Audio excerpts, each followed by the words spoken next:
Have you decided to take the CLTD exam and now you find yourself asking, what's the best way for me to prepare for this exam? Or how should I focus? There are 9 different topics on the CLTD exam and I'm not sure where I should place my focus. You're in luck. Today, we're covering those 9 topics from the CLTD exam and talking through a couple of different ways that you can focus so that you know which way is best for you.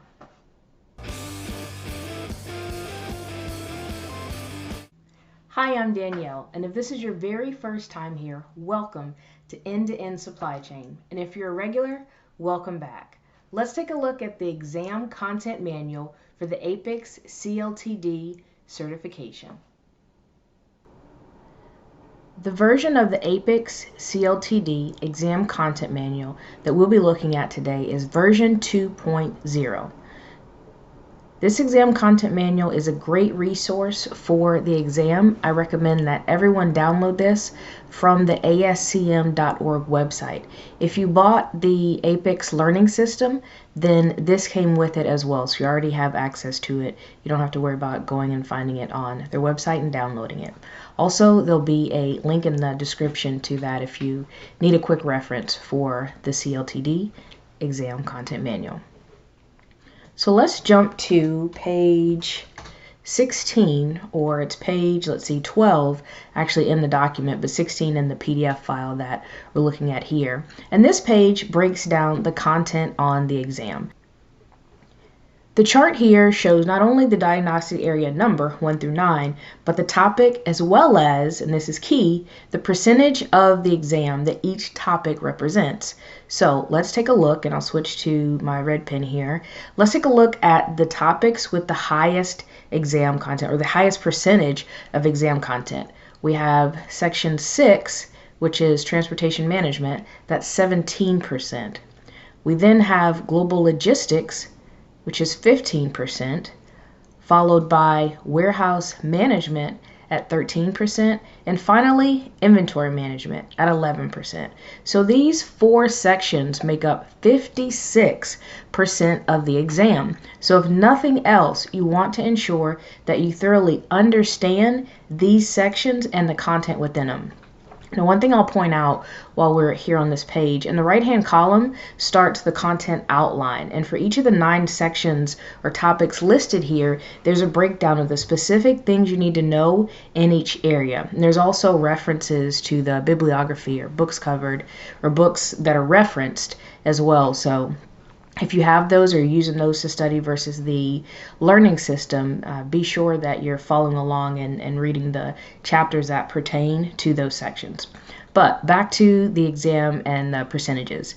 You want to ensure that if nothing else, you master inventory management, warehouse management, transportation management, and global logistics. Now, the other thing I'll say is that doesn't mean don't study any of the other topics. All 9 topics are important. That's why all 9 made it into the exam content manual and the exam itself. So you want to make sure that you're versed and knowledgeable and can pass questions in all 9 areas. But if for whatever reason you decide to spend more time on one area than another, or your time is just really limited, ensure that you have a strong mastery or strong understanding and reach mastery of inventory management, warehouse management, transportation management, as well as global logistics. If you have the learning management system, ensure that you're doing the practice tests and monitor how you're doing in those sections, because again, that's really going to drive the likelihood of you passing and doing well on the exam, because these 4 sections are 56% of the exam. So that's option 1, focusing on the top 4 categories by percentage. Another approach is to consider your background and your experience and your level of comfort and confidence with each of these topics. Maybe you work in transportation management and in a warehouse environment, and you're really comfortable with those, and you read through the sections of the books or the content manual or work through those sections in the learning system, and you realize you got this. You really understand and know the information required or have the knowledge required to master that part of the exam or to pass that part of the exam and do well.